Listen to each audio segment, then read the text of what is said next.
Friends, स्वागत है आपका हमारे चैनल मेंटर्स मंडल पे।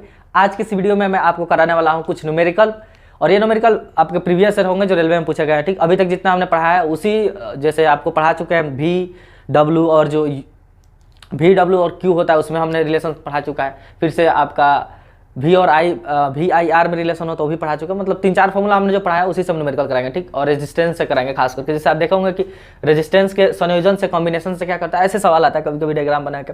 तो इसका हम ओवरऑल एक समतुल्य रेजिस्टेंस कैसे निकाल सकते हैं वो हम देखेंगे। ठीक, यहाँ कुछ इसमें बहुत सारे लोग गलती करते हैं। आज पहले हम ये सिखा देते हैं कि कैसे बनता है, उसके बाद से प्रीवियस ईयर क्वेश्चन कराएंगे। फटाफट हम आपको बताते हैं। देखिए, हम कल आपको बताए थे कि जब पैरेलल कॉम्बिनेशन होता है ना, तो पैरेलल कॉम्बिनेशन हम कब कहते हैं, जब किसी जॉइंट पे दो रास्ते आपको देखने को मिले। जैसे मान लीजिए यहाँ से एक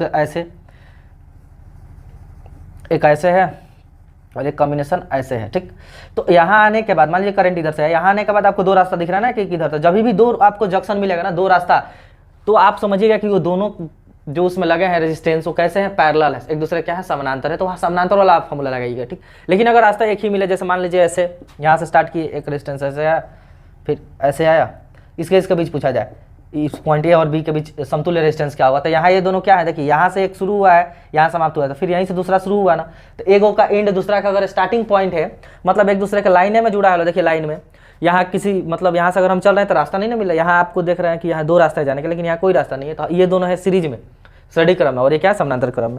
तो सवाल बताते हैं। कल हम फॉर्मूला पढ़ा चुके हैं ना, क्या होता है सीरीज वाला में, क्या करते हैं हम नॉर्मल जोड़ देते हैं। अगर सीरीज कॉम्बिनेशन रहेगा तो जो ओवरऑल आर ही होगा R1 plus R2 plus R3 dot dot dot ऐसे होता है। अगर आपका पैरेलल होगा तो ये होता है 1/R1 plus 1/R2 plus dot dot dot, यही ना होता है। तो चलिए फर्स्ट क्वेश्चन को हम समझाते हैं। यहाँ अब देख रहे हैं कि ये लिखा है कि ए और बी के बीच क्या बताना है, समतुल्य प्रतिरोध बताना है। आप वीडियो पॉज करके इसको ट्राई भी कर सकते हैं। तो कैसे बता सकते हैं, तो यहाँ जैसे ही आप यहाँ से करंट इधर चलेगा, देखिए ए टू बी जा रहा है, तो यहाँ से आपको 3 रास्ता मिल गया बी पहुंचने का। एक इधर से भी जा सकते हैं, एक इधर से भी जा सकते हैं, इधर से। तो ये 3 रास्ता मिला ना, तो तीनों को जब 3 रास्ता मिला तो इस तीनों को हम किस में समझेंगे, ये नहीं देखेंगे कि ऊपर नीचे है तो पैरेलल हो गया, समानांतर हो गया, ऐसा कॉन्सेप्ट नहीं लगता है। 3 रास्ता मिल गया ना जाने का, तो तीनों कैसे हैं, समानांतर क्रम में। तो समानांतर क्रम में क्या किया जाता है भाई, जोड़ दिया जाता है 1 जो आर ही होता है, आर इक्विवेलेंट यानी समतुल्य प्रतिरोध, तीनों को उल्टा करके जोड़ दीजिए, इनवर्स में आंसर आ जाएगा। तो इसको कीजिएगा तो क्या होगा दोस्त, 3/3 होगा, 1/R1 बराबर 1/1, यहाँ से आर ई का आ गया 1 ओम। ये ओम है, सबकी जो लिखे हैं किसमें लिखे, ओम में, क्योंकि जो रेजिस्टेंस होता है उसका यूनिट क्या होता है, ओम होता है। तो जो समतुल्य प्रतिरोध आया ना देखने को मिला, वो क्या मिला, 1 ओम का मिला इसमें। अच्छा, बात करते हैं इसमें क्या होगा, ध्यान से समझिए। देखिए अगर ए टू बी जाइएगा ना, तो यहाँ से जैसे हम इधर जा रहे हैं, यहाँ से इधर, तो यहाँ आपको 2 रास्ता देखने को मिल जाएगा, 2 जंक्शन है बी तक पहुंचने का। एक इधर से हम होके जा सकते हैं और एक करंट इधर से होकर जाएगा। तो 2 रास्ता से मिला ना, तो अब देखिए ध्यान से, यानी हमें तो पता चल गया कि ये और ये क्या है भाई, समानांतर है। कैसे समानांतर होगा, क्योंकि यहाँ 2 रास्ता मिला। लेकिन एक बात बताइए, क्या ये और ये क्या है, ये समानांतर है क्या, नहीं है। ये और ये समानांतर नहीं। रीजन क्या है कि इस रेजिस्टेंस का एंड पॉइंट और इस रेजिस्टेंस का स्टार्टिंग पॉइंट है, मतलब इसी लाइन में जुड़ा है। तो हम क्या कहेंगे कि ये दोनों तो सीरीज में है, लेकिन ये जंक्शन है, तो इसके वजह से ये और ये क्या हो गए, समानांतर। देखिए बनाने का तरीका क्या होता है, पहले सीरीज वाले को सॉल्व किया जाता है, तरीका ये है, सीरीज वाले को खत्म कीजिए। तो ये और ये सीरीज में है, क्योंकि इसका एंड पॉइंट इसका स्टार्टिंग पॉइंट है, तो इस दोनों का समतुल्य प्रतिरोध क्या होगा, तो हम श्रेणी क्रम में क्या करते हैं, नॉर्मल जोड़ देते हैं। तो 6 3 क्या हो जाएगा, 9, यानी एक समतुल्य प्रतिरोध यहाँ से बना देगा ऐसे 9 ओम का, और एक आप ये वाला है आपका 9 ओम, ये भी कितना है, 9। अब इसके लिए देखिए, इन दोनों के लिए हमने 1 बना दिया और यहाँ एक 9 है। अब ये दोनों किससे है, तो देख रहे हैं यहाँ जंक्शन है, दोनों मुड़ा हुआ मतलब ज्वाइंट है। तो यहाँ क्या लगेगा, समानांतर क्रम लगेगा। तो आप लगा लीजिए समानांतर क्या होता है, 1/RE बराबर 1/9 प्लस 1/9। इसको आप सॉल्व कर लीजिएगा, आंसर आ जाएगा। ठीक, ये सोल्यूशन तो बताने का पर्पस नहीं है, बताने का पर्पस है कि हम कैसे कहाँ अप्लाई करते हैं, किसको हम समझेंगे पैरेलल है, किसको समझेंगे कि सीरीज में है। तो आप समझे कैसे। अच्छा, इसको बताइए, थोड़ा ध्यान से देखिएगा दोस्त। ए टू बी जा रहा है करंट, तो आप देख रहे हैं कि एक रास्ता इधर से यहाँ पहुँचने का, एक रास्ता इधर से यहाँ पहुँचने का, एक रास्ता सीधे है। तो ये जो है ना, अब अभी आपको बताया कि ये और ये किस में जुड़े हैं, तो ये और ये जुड़े हैं आपको समानांतर सीरीज में, श्रेणी क्रम में जुड़े हैं, क्योंकि इसका एंड पॉइंट इसका स्टार्टिंग पॉइंट है। तो इन दोनों के लिए एक हम समतुल्य प्रतिरोध बनाया है। तो 4 2 क्या हो जाएगा, 6, क्योंकि जब श्रेणी क्रम में रहता है तो नॉर्मल जोड़ देते हैं। तो अगर जोड़िएगा यहाँ, तो हमने एक बना दिया कि भाई 6 ओम का प्रतिरोध है इन दोनों के लिए, और एक 6 ओम यहाँ से यहाँ दिया ही है ए टू बी, ये 6 ओम का प्रतिरोध यहाँ दिया ही है। और नीचे वाला भी क्या होगा, तो देख रहे हैं इसका एंड पॉइंट इसका स्टार्टिंग पॉइंट है, तो ये भी किस में जुड़ा है, ये भी आपका श्रेणी में जुड़ा है, तो ये भी नॉर्मल जुड़ जाएगा। तो श्रेणी में तो जोड़ना आसान होता है, नॉर्मल जोड़ दीजिए, तो 4 2 कितना हो जाएगा 6। अब ये देखिए ये तीनों किस में आप जुटे हैं, पैरेलल में, क्योंकि यहाँ क्या है जंक्शन है, पैरेलल है।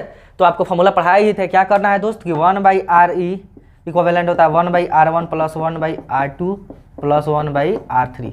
जोड़ लीजिए, इसको सॉल्व कर लीजिए, 1/RE क्या हो जाएगा आपका, तो 1/6 + 1/6 + 1/6, इसको सॉल्व कीजिएगा आप ओवरऑल, तो आ जाएगा आपका 3/6 जो कि कट के होगा 1/2, और 1/2 तो इसको पलटिएगा तो इधर हो जाएगा RE, तो इधर क्या हो गया 2, यानी R इक्विवेलेंट इन अब कितना लगा है 5 को लगा है ना, इस 5 प्रतिरोध के एक समतुल्य प्रतिरोध क्या होगा, जो बैटरी होगा वो कितना फिल करेगा 2 ओम का। आपको बताया था कि समानांतर क्रम में क्या होता है कि जो समतुल्य प्रतिरोध होता है ना वो छोटा वाला से भी छोटा होता है, यानी इसमें सबसे छोटा कौन था, जैसे यहाँ देखिए यही ना समानांतर क्रम में तीनों है, तो ये देखिए 6 ओम का है ना, समतुल्य प्रतिरोध कितना है 2 ओम का। और श्रेणी क्रम में क्या होता है कि जो समतुल्य प्रतिरोध होता है ना वो बड़े वाला से भी बड़ा होता है, यानी जितने आपको रेजिस्टेंस लगे हैं सबसे क्या होता है बड़ा होता है। ठीक, अच्छा इसका बताइए तो क्या होगा, देखिए इसमें पता है मिसकंसेप्शन क्या करते हैं बच्चे, देखते हैं कि भाई ये सीधा है, अब वो पैरेलल मैथ वाला लगाता है ऐसे, ये मैथ वाला पैरेलल यहाँ नहीं लगता है, ये कंसेप्ट नहीं लगेगा।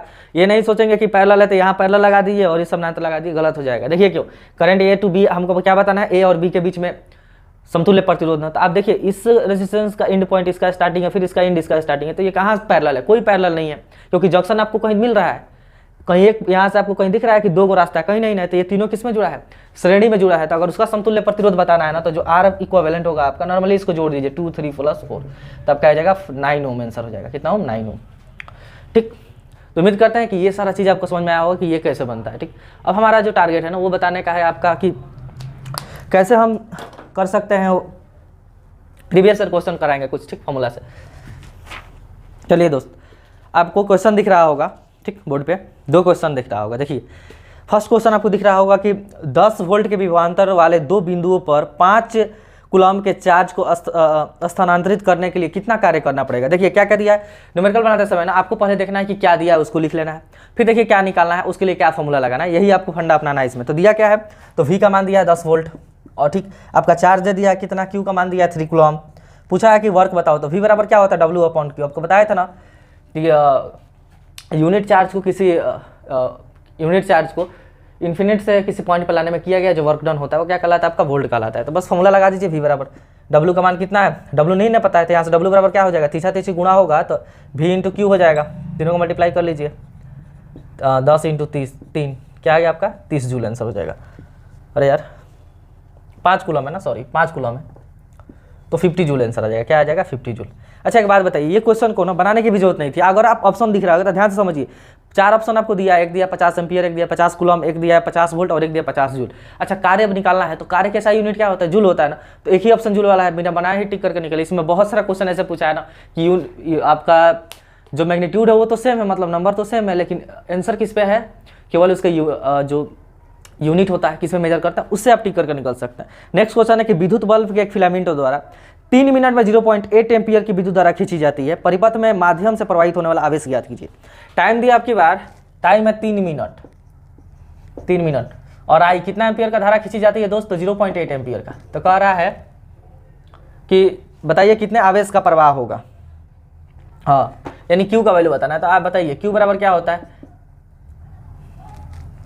Q बताना है ना, आपको हम बताए थे, ये कुछ नहीं याद करनी, जो मेन फॉर्मूला वही याद कीजिए। I बराबर क्या होता है Q/T, बस यहाँ लगाइए, अगर Q निकालिएगा तो 3 क्या हो जाएगा, गुणा हो जाएगा, इसमें 1 से होगा तो Q, और I में T से होगा तो आपका हो जाएगा IT। यहाँ मल्टीप्लाई कर लीजिए। ध्यान रहे कि फॉर्मूला लगाते समय ना आप जो भी वैल्यू लिखेंगे ना उसका क्या होना चाहिए, मतलब अपने प्रॉपर SI यूनिट में होना चाहिए। अगर आप टाइम लिख रहे हैं तो सेकंड में होना चाहिए, आपका चार्ज लिख रहे हैं तो कूलम में होना चाहिए, फिर से आप आई का मान लिख रहे हैं तो एम्पियर में होना चाहिए। बात ध्यान रखिएगा, नहीं तो क्वेश्चन गलती हो जाएगा। वर्क लिखेंगे तो जूल में होना चाहिए।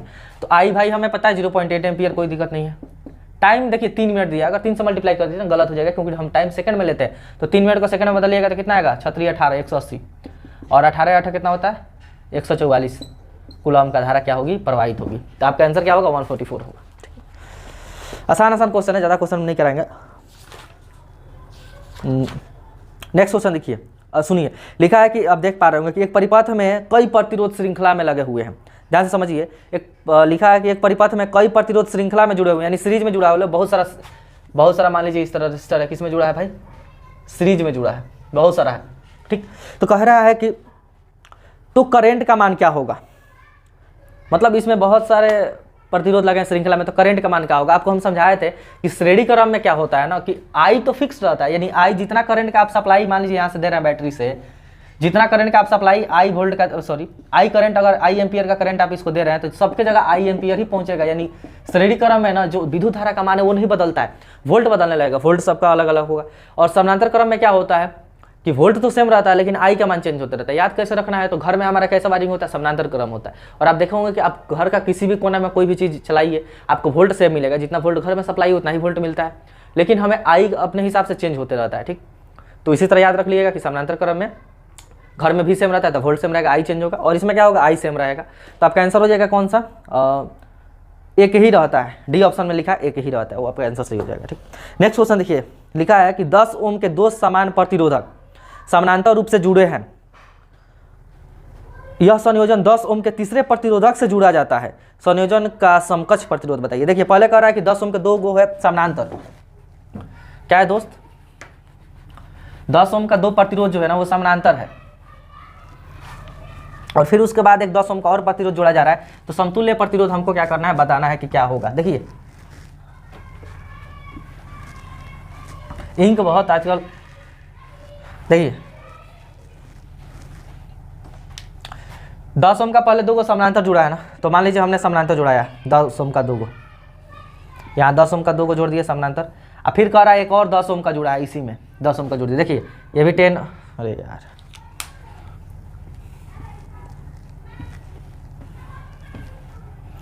ये भी 10 एम्पियर है, ये भी 10 एम्पियर है, और ये भी क्या है 10 एम्पियर है, तो ये दोनों समानांतर है, तो समानांतर है, इनका अगर हम समतुल्य प्रतिरोध निकालने जाने तो 1 बाई करके जोड़ना पड़ेगा, तो 1/10 प्लस 1/10। अब आपको उतना नहीं फॉर्मूला लिखना है, फटफट जोड़िए, 10 अप टू कट जाएगा 1/5, इसको पलटना पड़ता है ना, तो आपका कितना आ गया 5 ओम, यानी इन दोनों के बीच कितना है 5 ओम पता चल गया।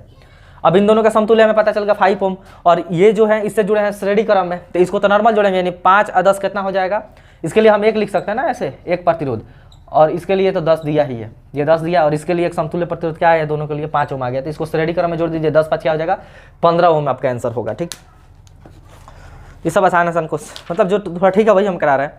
नेक्स्ट क्वेश्चन आप देख पा रहा हो, लिखा है कि सर्किट में श्रृंखला में प्रतिरोधक जुड़े होते हैं, सर्किट माध्यम से धारा का मान होता है। ध्यान से समझिए, सर्किट में श्रृंखला में प्रतिरोधक जुड़े होते हैं, अभी भी वही कह रहा है कि सीरीज में जो है ना, बहुत सारे सीरीज में जुड़े हुए हैं प्रतिरोधक, रेजिस्टेंस जो है रजिस्टर सीरीज में जुड़े हुए हैं, तो कह रहा है सर्किट में जो सर्किट के माध्यम में धारा का मान होगा। अब आपको अभी बताया कि जब श्रेणी क्रम में जोड़िएगा तो आई क्या रहता है, फिक्स रहता है, भी बदलते रहेगा, और समानांतर में जोड़िएगा तो आपका भी सेम रहेगा, आई चेंज होते रहता है। ठीक, तो आपका आंसर क्या हो जाएगा, एक ही रहता है, सही है। अच्छा देखिए नेक्स्ट क्वेश्चन दिख रहा होगा, ये थोड़ा अच्छा, इसमें आपको बहुत सारी चीज़ हम समझा रहे हैं, थ्योरी वाला वीडियो आप देख लीजिएगा।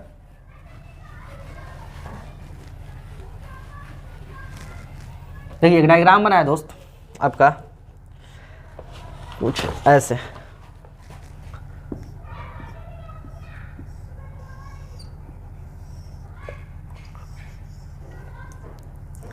खतरनाक बना दिए हम भी।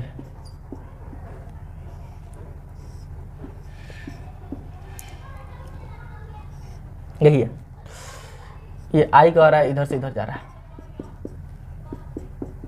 आई सवाल क्या है, लिख रहा है कि दिए गए परिपथ में डैश डैश का प्रवाह वामावर्त होता है, मतलब किसका प्रवाह वामावर्त होता है, ध्यान से समझिएगा, किसका प्रवाह वामावर्त, क्या है वामावर्त ना, हाँ किसका प्रवाह वामावर्त होता है। तो देखिए आपको एक बात हम बताए थे, यहाँ समझा रहा है कि जो ये पॉजिटिव टर्मिनल है ये नेगेटिव है, पॉजिटिव है नेगेटिव है। आपको बताया था कि जो इलेक्ट्रॉन का फ्लो है ना, अगर इलेक्ट्रॉन का फ्लो क्या होता है, हाई पोटेंशियल से लो पोटेंशियल की तरफ होता है, यानी उच्च विभव से निम्न विभव की तरफ होता है। जिस तरह आप देखेंगे कि पानी high level to low level flow करता है, टेम्परेचर हाई टेम्परेचर से जो हीट होता है हाई टेम्परेचर से लो टेम्परेचर की तरफ क्या होता है, फ्लो होता है। उसी तरह जो आपका हमारा इलेक्ट्रिसिटी है ना, ये क्या करता है, हाई पोटेंशियल से लो पोटेंशियल की तरफ क्या होता है, फ्लो करता है। तो इधर पॉजिटिव चार्ज है, इधर नेगेटिव चार्ज है। ठीक, तो पता है क्या होगा, इधर पॉजिटिव है यानी इधर हाई है पोटेंशियल, और इधर क्या है भाई नेगेटिव है तो लो है। तो हमारा इलेक्ट्रॉन जो है ना वो क्या होता है, नेगेटिव से पॉजिटिव की तरफ जाता है। आपको हम थ्योरी वाला क्लास में बताया था कि इलेक्ट्रॉन का दिशा किधर होता है, एक्चुअल में नेगेटिव से पॉजिटिव की तरफ इलेक्ट्रॉन भागेगा। क्यों भागेगा, क्योंकि इधर पॉजिटिव चार्ज है, इधर मतलब इधर हाई पोटेंशियल है, और इधर क्या आपका, देखिए इधर लो पोटेंशियल और इधर क्या हाई पोटेंशियल है, सॉरी इधर हाई है, इधर लो है, तो हमारा जो इलेक्ट्रॉन होगा ना वो क्या होगा, प्लस से माइनस की तरफ आएगा। गलती बोल दिए थे, क्योंकि हाई पोटेंशियल से लो पोटेंशियल की तरफ क्या होता है, कोई भी चीज़ फ्लो होता है। तो ये भी जो हमारा इलेक्ट्रॉन है ना, ये क्या होता है, पॉजिटिव से नेगेटिव की तरह आता है। तो पॉजिटिव से यहाँ से शुरू हुआ चलना और चल के कहाँ आता है, नेगेटिव की तरह आके एंट्री हो जाता है इसका। ठीक, इलेक्ट्रॉन क्या होगा, पॉजिटिव से इधर से स्टार्ट होगा चलना और इधर से चल के इधर आके एंट्री होगा। लेकिन हमारा जो करंट है ना, उसको हम क्या मानते हैं, कन्वेंशनली, मतलब कन्वेंशन है ऐसा कि इलेक्ट्रॉन के फ्लो का उल्टा दिशा में मानेंगे। यानी इलेक्ट्रॉन अगर लेफ्ट टू राइट जा रहा है तो हम मानेंगे कि हमारा करंट कहाँ आ रहा है, राइट से लेफ्ट आ रहा है। तो एक्चुअल में क्या होता है, हाई पोटेंशियल से लो पोटेंशियल में आएगा, इधर प्लस है तो ज़्यादा पोटेंशियल है, तो इलेक्ट्रॉन इधर से चलना शुरू करेगा, आके इधर में आएगा। तो हम अब जो विद्युत धारा की दिशा है उसको हम कन्वेंशनली किधर मानेंगे, नेगेटिव से माइनस। तो इसमें पूछा है कि इस परिपथ में वामावर्त में किसका फ्लो हो रहा है। वामावर्त यानी क्या होता है, देखिए क्लॉकवाइज, ये क्लॉकवाइज है, इसको बोलते हैं दक्षिणावर्त। अब वामावर्त होता है एंटी क्लॉकवाइज। तो एंटी क्लॉकवाइज का मतलब क्या हुआ, इधर से इधर जाएगा, इधर से इधर जाएगा, यही ना। तो देखिए एंटी क्लॉकवाइज मतलब क्या हुआ, इधर से इधर जाना, तभी ना वामावर्त। तो इधर से इधर कौन जाता है, अभी आपको समझाया है, इधर से इधर किसका फ्लो होगा, इलेक्ट्रॉन का फ्लो होगा। किसका, इलेक्ट्रॉन का। कैंसर क्या हो जाएगा, इलेक्ट्रॉन इसका। ठीक, कौन सा आपका है,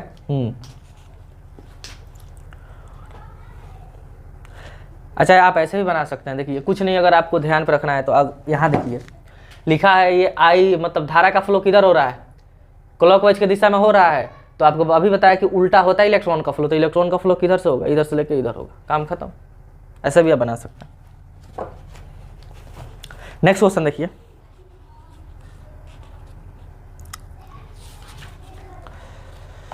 नेक्स्ट क्वेश्चन है हमारा कि एक इलेक्ट्रिक हीटर में किसी सोर्स से 4 एम्पियर की विद्युत धारा प्रवाहित होती है, उसका विभवांतर 60 वोल्ट होता है। इस पर बहुत सारा इसके जैसा न्यूमेरिकल, ध्यान से समझिए। कह रहा है किसी इलेक्ट्रिक हीटर में किसी सोर्स से 4 एम्पियर की विद्युत धारा क्या होती है, प्रवाहित होती है। एक मिनट मिटा दे,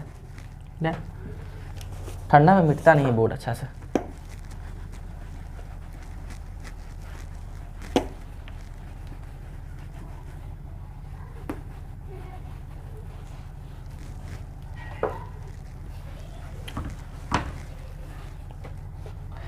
देखिए क्वेश्चन है कि इलेक्ट्रिक हीटर में किसी सोर्स से 4 एम्पियर की विद्युत धारा प्रवाहित होती है, उसका विभवांतर 60 वोल्ट होता है। जब 4 एम्पियर का धारा प्रवाहित होती है उससे, तो वोल्ट उस समय कितना है, 60 वोल्ट, और आई का मान कितना दे रहा है, 4 एम्पियर दे रहा है। ठीक, और देखिए अब क्या कर रहा है, कह रहा है कि यदि विभवांतर बढ़ के 160 वोल्ट हो जाता है, यानी अब जो वी है ना, ये V1 बढ़ के 160 वोल्ट हो जाता है। ठीक, 165 वोल्ट हो जाता था। तो कह रहा है कि बताइए आई का मान कितना होगा। अब करंट का मान क्या हो जाएगा, कितना होगा। तो आपको हम समझाए थे, देखिए कि किसी फिक्स तार के लिए नियत ताप पर, मतलब कोई फिक्स कंडक्टर के लिए नियत ताप और दाब पर क्या होता है, जब कभी होता है आई के समानुपाती होते हैं। यानी अगर आप वोल्ट बढ़ाइएगा तो आई भी क्या होगा, बढ़ जाएगा। बताया था ना, इसको क्या बोलते हैं हम, ओम्स लॉ बोलते हैं। इस पर डिटेल थ्योरी है, आप देखे होंगे। तो हम आपको बताया था कि ये क्या होता है। अब कोई भी बताया था कि जो भी और आई होता है ना, ये क्या होता है, कांस्टेंट होता है, जिसको स्थिरांक क्या कहते हैं, हम प्रतिरोध कहते हैं, रेजिस्टेंस कहते हैं। भी और आई का रेशियो हमेशा क्या रहेगा, फिक्स्ड रहेगा। किसी फिक्स्ड कंडक्टर के लिए इनका रेशियो क्या रहता है, हमेशा नियत रहता है। तो यानी नियत रहने का मतलब क्या है, ये रेशियो क्या है, फिक्स्ड है। मान लीजिए ये क्या है, कांस्टेंट है, कांस्टेंट आएगा किसके लिए, किसी फिक्स्ड कंडक्टर के लिए कांस्टेंट आएगा। अगर आप भी बढ़ाइएगा तो आई भी बढ़ जाएगा, भी कम कीजिएगा आई भी क्या होगा, कम हो जाएगा। तो ये क्या है भाई, डायरेक्टली प्रोपोर्शनल होता है। तो यहाँ से आप देखिए ना, रेशियो ले लीजिए, इधर V1/V2 बराबर होगा I1/I2 के। क्यों, क्योंकि जब आप दिया है क्या है, डायरेक्टली प्रोपोर्शनल में होता है। एक तरीका क्या है कि यहाँ से R निकालिए, फिर यहाँ ला के R के चलते क्या निकाल लीजिए, जैसे फॉर्मूला होता है ना V/IR। तो इस फॉर्मूला से क्या कर सकते हैं, यहाँ से आप R निकाल सकते हैं। और वो R तो सेम ही रहना है, क्योंकि बताया था R क्या होता है, नियत होता है, कांस्टेंट रहता है। उस R को फिर यहाँ लगा दीजिए, वही फॉर्मूला। तो यहाँ आप A निकाल सकते हो, वो एक मेथड है। सबसे आसान मेथड है कि रेशियो सेम रहने का। तो V1 कितना है, 60 है, 60 लीजिए। V2 कितना है, तो 165 है, 165 लिख दीजिए। I1 कितना है, 4 एम्पियर। हमें यहाँ का I2 निकालना है। तो देखिए यही से कट जाएगा कितना बार में, 15 बार में। 4 15 बार 60 होता है। अब 15 से कट जाएगा 11 बार में। तो I2 का मान कितना आ गया, 11 एम्पियर का करंट क्या होगा, इसमें प्रवाहित होगा। इस टाइप का बहुत सारा क्वेश्चन पूछा है। ठीक, आप R निकाल कर भी बना सकते हैं, लेकिन ये क्या है, थोड़ा सा अच्छा मेथड है, आसानी से आएगा। बस कुछ नहीं करना है, रेशियो सेम कर देना है। ठीक, आप ऐसे भी रेशियो सेम करके बना सकते हैं। देखिए यहाँ से V/I का रेशियो ले लीजिए, 60/I, 60 कितना है, 4। V/I कीजिएगा, R बराबर क्या होता है, V/I होता है। तो V कितना है, 60, और आपका I कितना है, 4 एम्पियर। तो R का मान ये आएगा, इसमें भी R का मान सेम ही आना है। तो इधर V का मान कितना दिया है, 160 दिया है, सॉरी 165 दिया है। I नहीं पता, I रख दीजिए, फिर वही आंसर आएगा। ये कटेगा 15 बार में और इसे ये कट जाएगा आपका 11 12, फिर I2 का मान क्या आएगा 11 ही आएगा। तो बहुत मेथड है, देखिए आप जिससे अच्छा लगा बना सकते हैं। अभी जो एक और क्वेश्चन है बहुत इंपॉर्टेंट है, आपको दिख पा रहा होगा, लिखा है कि यदि एक तार के माध्यम से प्रवाहित होने वाली विद्युत धारा I है। देखिए अब बार कह रहा है कि किसी मतलब तार के माध्यम से प्रवाहित होने वाला विद्युत धारा का मान क्या है। अच्छा क्वेश्चन है, एक मिनट रुकिए।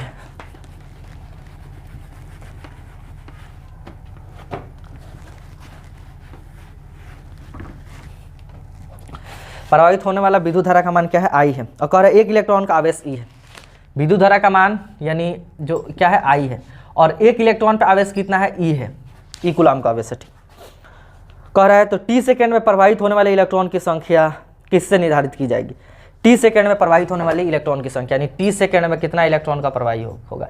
I कितना है, I एम्पियर है, और 1 इलेक्ट्रॉन पर कितना चार्ज है, E कूलम का। करंट कितना है, I एम्पियर, 1 इलेक्ट्रॉन पर कितना चार्ज है, E कूलम का। ठीक, और t सेकेंड में कह रहा है प्रवाहित होने वाला, बताइए कि कितने इलेक्ट्रॉन का प्रवाहित होगा। तो हम आपको फॉर्मूला पढ़ाया था, I बराबर क्या होता है, Q/T होता है। क्या होता है, Q/T पढ़ाया था ना, यानी जो आपका विद्युत धारा होता है इसका क्या होता है, आवेश बटा समय। आपको एक और फॉर्मूला पढ़ाया था, तो Q यानी कुल आवेश बराबर क्या होता है, NE। NE मतलब N क्या है, नंबर ऑफ इलेक्ट्रॉन, और E क्या है, 1 इलेक्ट्रॉन पे कितना चार्ज है वो आपको हम बताए थे। आपको ये भी बोला था कि हम जरूरत पड़ेगा तो I बराबर क्या लिख सकते हैं, NE/T लिख सकते हैं, क्योंकि Q बराबर क्या होता है, NE होता है। NE का मतलब N नंबर ऑफ इलेक्ट्रॉन है, और E क्या है, 1 इलेक्ट्रॉन पर चार्ज है। चलिए अब यहाँ आ जाइए फॉर्मूला पे। I के जगह I दिया है तो I ही लिख दिए, इस I की जगह I दिया, I ही लिख दिए। N निकालना है तो N ही रहने दीजिए। E क्या है, 1 इलेक्ट्रॉन पर आवेश है, तो वो तो कह ही रहा है कि 1 इलेक्ट्रॉन पर आवेश कितना E है, और टाइम ये कह रहा है T है। अब हमें N का मान निकालना है, तो यहाँ से तीसरा तीसरी गुणा होगा ना, तो इसमें से मल्टीप्लाई होगा, तो आपका NE बराबर क्या आ जाएगा, IT। तो इसलिए आपका E बराबर N बराबर क्या आ गया, IT/N, यानी हमारा आंसर क्या होगा, IT/E, सॉरी IT/E। क्या हो जाएगा आंसर, IT/E। तो इस तरह हम इससे क्या पता कर सकते हैं, कितने इलेक्ट्रॉन का फ्लो होगा। ठीक,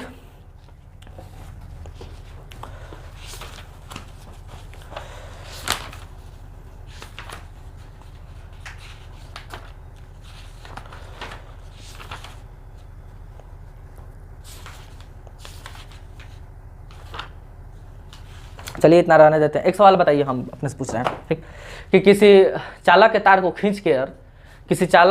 खींचकर उसका लंबाई जो है ना, तार को खींचकर उसका लंबाई 4 गुना कर दी जाता है, लंबाई 4 गुना कर दिया जाता है, खींचकर उसका लंबाई 4 गुना कर दिया जाता है। तो बताइए प्रतिरोध में क्या प्रभाव पड़ेगा, प्रतिरोध कितना % बढ़ जाएगा। चलिए यही बता दीजिए, प्रतिरोध कितना % बढ़ जाएगा या कितना % कम हो जाएगा।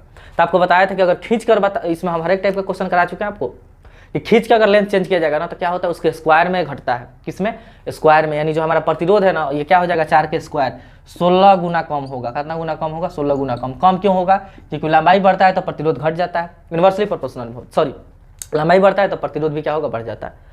अरे कम कैसे होगा, 16 गुना बढ़ जाएगा, 16 गुना बढ़ जाएगा। क्यों, क्योंकि आपको बताया था फॉर्मूला क्या होता है इसका, फॉर्मूला हम आपको लिखवा चुके हैं। R बराबर होता है ρL/A, यानी अगर लंबाई बढ़ाइएगा तो लंबाई से डायरेक्टली प्रोपोर्शनल है, R बढ़ जाएगा, और क्षेत्रफल कम कीजिएगा, क्रॉस सेक्शन एरिया, तो क्या होगा, R आपका ये कम कीजिएगा तो R बढ़ जाएगा, और ये बढ़ेगा तो ये घट जाएगा। तो अगर खींच के बढ़ाए हैं तो लेंथ बढ़ाए, तो आपको बताया था इस केस में क्या होता है, बढ़ता है, और कितना गुना बढ़ेगा, 16 गुना। लेकिन आपसे पूछा है कि कितना % बढ़ेगा, इसका मतलब होगा कि पहले 1 था, अभी कितना हो गया, 16 हो गया था, कितना बढ़ा है, 15, तो कितना % बढ़ेगा, 1500%। तो % में पूछे तो इतना बता सकता है। ठीक, उम्मीद करता है आपको बहुत सारा कुछ सीखने को मिला होगा। वीडियो को पसंद आए तो लाइक और शेयर कीजिएगा। नेक्स्ट अभी पढ़ाएंगे, बहुत सारा न्यूमेरिकल है, वो आगे पढ़ाएंगे तो उस पर कराएंगे। ठीक, और वीडियो आएगा, और नए हैं तो चैनल को सब्सक्राइब